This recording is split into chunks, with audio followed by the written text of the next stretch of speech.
Art class was over, but Vashti sat glued to a chair. Her paper was empty. Vashti's teacher leaned over the blank paper. Ah, a polar bear in a snowstorm, she said. Very funny, said Vashti. I just can't draw.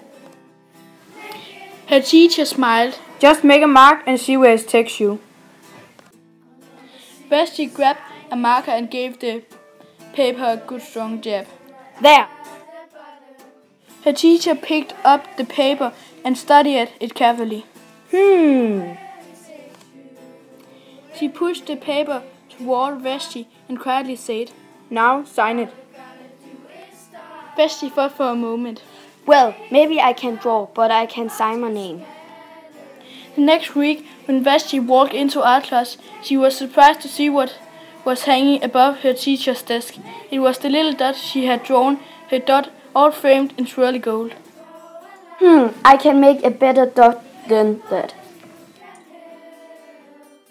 She opened her never-before-used set of watercolors and set to work.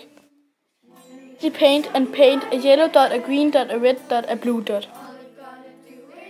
The blue mixed with the yellow, she discovered that she could make a green dot. Vashti kept experimenting, lots of little dots in many colors.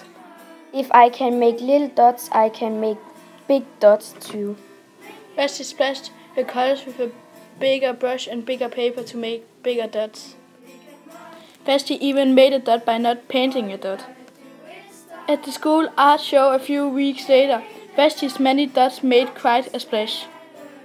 Vashti noticed a little boy gazing up at her. You're a really great artist, I wish you can draw, he said. I bet you can, said Vashti. Me? No, not me. I can draw a straight line with a ruler. Vashti smiled. She handed the boy a blank sheet of paper. Show me. The boy's pencil shook as he drew his line. Vashti stared at the boy's scribble, and then she said, Please sign it.